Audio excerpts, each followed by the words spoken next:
Today I'm going to show you how to scrape emails directly from Google Maps using N8N. This method works for any kind of business you want to target. For this demo, I will be using plumbers in my area as the example. The entire process is completely free. You do not need paid APIs or third-party services. We will build the workflow entirely inside N8N. First, I will show you the finished workflow so you can see what it does. Then I will walk you through how to build it step by step. By the way, this video is sponsored by our very own plugin WP Remote. It's the all-in-one platform for managing client websites, keeping them secure, and making sure they run smoothly. I've left a special plan linked in the pinned comment below, so definitely check it out. Now let's get back to the video. Alright, so this is the workflow I have set up. It connects to a Google Sheet with two tabs. One tab is called Searches, where I add terms like plumber plus the city name. The other tab is called Emails, where all the results are saved. The workflow takes the search query, scrapes the Google Maps listing, pulls out the business websites, extracts small addresses from those websites, and then saves them into the Emails tab of the sheet.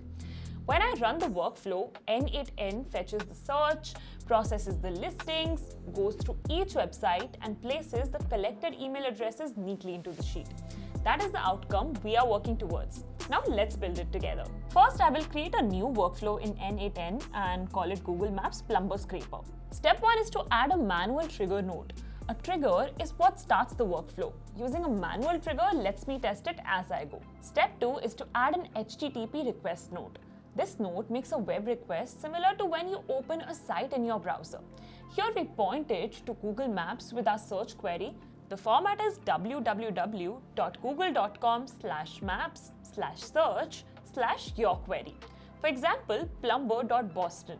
The plus sign replaces spaces. In the settings, enable Ignore SSL issues and select the option to include headers and status in the response. When I test this step, I get a large block of HTML code. That is the raw Google Maps page behind the search results. Inside that HTML are the websites of the businesses, but we need to pull them out. For this, I add a code node. A code node lets us run small snippets of JavaScript or Python. In this case, a short script with a regular expression, a text search pattern, is used to find website links in the HTML.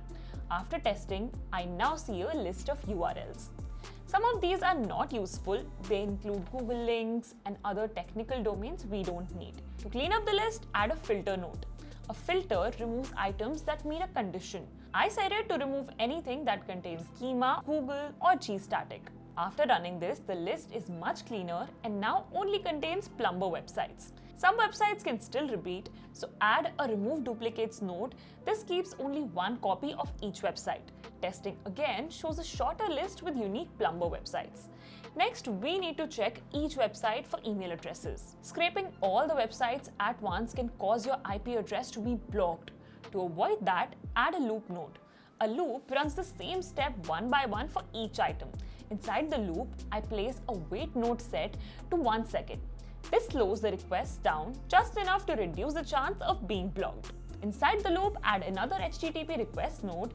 This visits each plumber's website. After that, add another code node with a regular expression that searches for text patterns shaped like email addresses. Testing this step now shows results such as info@plumbingcompany.com or contact@bestplumber.com. Some sites don't show emails, which means the output contains empty or null values. Add a filter node to remove those. Then add a split out node. This takes grouped email results and separates them into individual entries. Finally, add another remove duplicates node so we only keep one copy of each email. Now we have a clean list of plumber emails. To finish, add a Google Sheets append row node, connect it to the same sheet, select the email tabs, and map the email field. When I run the workflow now, the plumber emails are saved directly into the sheet. That is it. We have built a working system in N8N that scrapes business leads from Google Maps. This example used plumbers, but you can change the search term to any type of business in any location. From here, you could extend it further by scraping more pages, adding multiple city searches, or connecting the workflow directly to CRM. Even in its basic form, this gives you a simple and free way to collect leads from Google Maps. If you found this tutorial helpful, give it a like, subscribe for more, and check the description for the template. Click here if you want to triple your site speed in just 1 minute. Trust me, you're gonna love it. Click here and I'll see you there.